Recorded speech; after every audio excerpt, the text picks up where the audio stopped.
This is Your Business Incorporated with me, boasting of you coming up within the next half hour. Zimbabwe wants to shave its huge wage bill by cutting down on the number of government workers. In South Africa's energy giant Eskom is chasing bad debts worth $2 billion. And the business of hospitality in Africa, Radisson and Hilton hotels, are slugging it out all for your comfort. So let's get the show down in full. The softening in the emerging markets continue. Wednesday, with some impact on frontier markets in Africa, the Nigerian stock market was a tad of 0.02% midday this Wednesday, while South African GSE main index was down 0.24%. In Egypt, the Case 30 index climbed 0.14%, while the Kenyan market finished Monday nearly 0.2% in the green territory. The Gulf markets were also mixed today, with Saudi Arabia's Tadawul and the Dubai financial markets taking the back seat in midday trade. The Qatar stock market index was heading towards the 10,000 mark by 0.74%, and Abu Dhabi main index across the 5,000 mark, reading by 0.15%. Europe is where a lot of actions are happening right now. The stocks were moving higher today as market players kept an eye on Italian politics and its messy spending plans. The pan-European stock 600 was up 0.3%, with almost every sector in positive territory.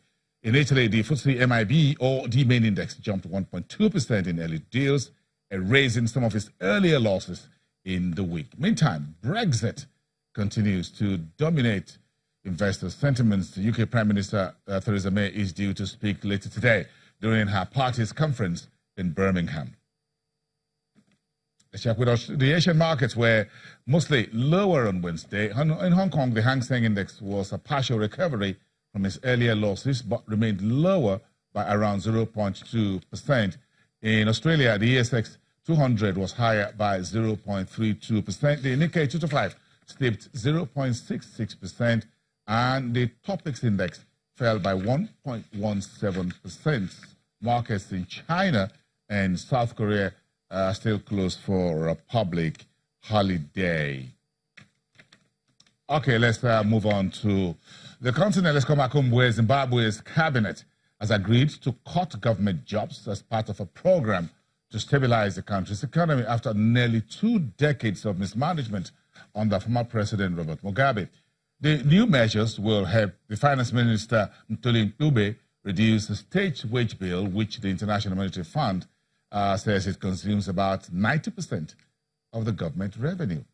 Zimbabwe's Finance Minister Ncube is implementing a series of reforms aimed at tackling corruption, strengthening the balance of payments, and fiscal responsibility to tighten the country's finances. It's called the Transitional Stabilization Program.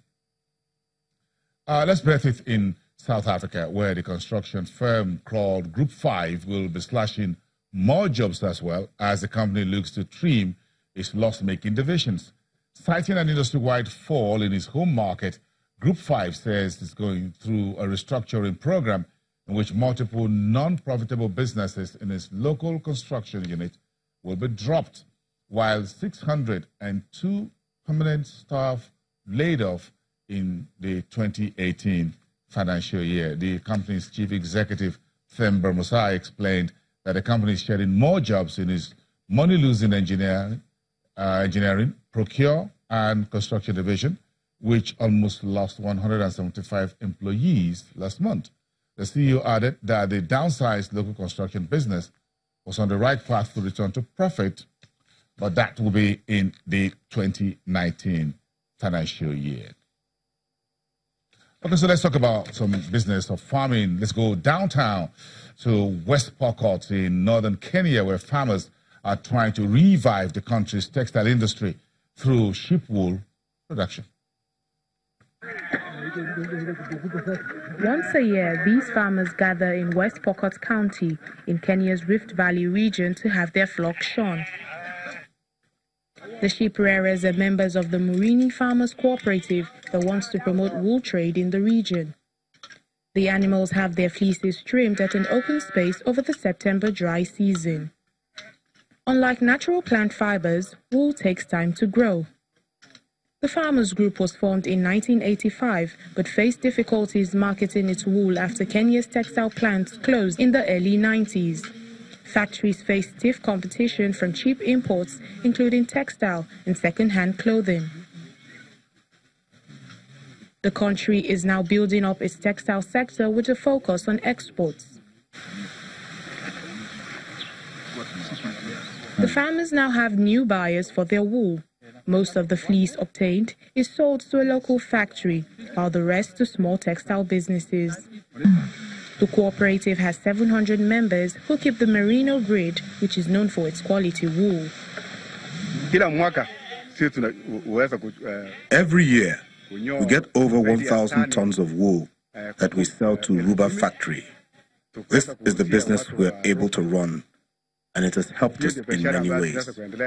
It has helped us to start other businesses, pay school fees for the children, and meet our daily needs. When you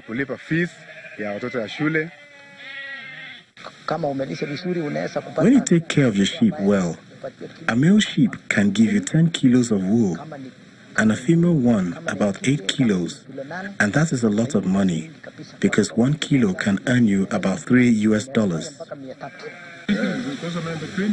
Gertrude Kisa runs a company that makes various woven products. I'm a weaver. I make value addition out of this yarn, the wool. I make carpets, I make ponchos, I make wall hangings, I make rugs, stroke mats. Kisa's products range between $60 to $200. She says she tries to promote products made from natural fibers rather than synthetics. To make the rugs, the wool is first sorted, then brushed. The fibers are then spun into yarn, which is later washed and hung to dry. When dry, the yarn is used to weave the mats using a loom. To bring out pattern pieces, dyed yarn is also incorporated. Our market is currently in UK and in Europe, and also in some parts of Kenya. And we are very proud and happy. I'm very proud and happy as a mother. I'm appealing to youths to come up and come and train and get self-employed. While wool is in high demand around the world, it can take generations to fine-tune merino breeds to produce a soft, durable, and natural fiber popular in clothing, making it difficult for many countries to quickly meet demand for wool. Now, Egypt's current account deficit for the year 2017-2018 that ended June narrowed by 58.6% to $6 billion US. The central bank is attributing the drop to the impact of currency liberalization. Egypt let its pound float in late 2016. That was November, as part of an IMF-backed economic reform program. Since then, the Egyptian pound has lost more than half of its value, helping to cut the country's trade deficit and attract foreign investment that had dried up after an uprising of 2011. Okay, so let's talk about some of the just concluded IMF staff report with a number of countries, basically here in Africa. The International Monetary Fund staff team have completed a mission to Rwanda and discussing policy support, instruments supported under the existing program. In the statement issued after the mission, the IMF Executive Board is expected to consider the review in November this year. According to the envoy, Rwanda's external buffers remain strong as the authorities in Kigali have undertaken policies to improve the country's competitiveness, diversify its production, promote exports, and contain the level of imports. Meantime, another IMF team visited Freetown in Sierra Leone to initiate discussions on a possible extended credit facility arrangement that could be supported by the international money lender. According to the team, the economic environment in Sierra Leone remains challenging, with output growth still recovering from the recent loss in iron ore mining and reduced activity in the non-mining sectors. The team leader, Brian Atkins, says output growth is likely to remain below 4% this year as inflation remains high at the top of 18%. And talking about Zambia's relationship with the IMF, the country's finance minister, Margaret Mwanakatwe, will be meeting with top money lenders officials next week in Indonesia as Africa's #2 copper producer tries to address its mounting public debt. Mwanakatwe, who announced mining tax increases in a 2019 budget released very recently, says she is hopeful that an IMF mission traveling to Zambia in November would come out with a positive outlook on the economy. They'll be meeting on the sidelines of the World Bank IMF meetings. And straight to South Africa, where the energy regulator, NERSA, has given the power utility giant Eskom the go-ahead to recover $2.25 billion of costs incurred over the past 3 years through higher tariffs over a 4-year period from 2019 to 2023. Eskom had been hoping to recover the costs in 3 years as it battles to emerge from governance and financial difficulties. The cash-strapped company had applied for 66.6 billion rand to compensate for costs that were not factored in previous tariff increases granted by the regulator. And sticking with the business sector in South Africa now, the merger between Rand Gold Resources and Barrick Gold will leave a void in the London market for investors seeking exposure to gold via companies that produce the precious metal. Canada's Barrick Gold has agreed to buy Africa-focused Rand Gold for $6.5 billion, and that will create the world's largest gold producer.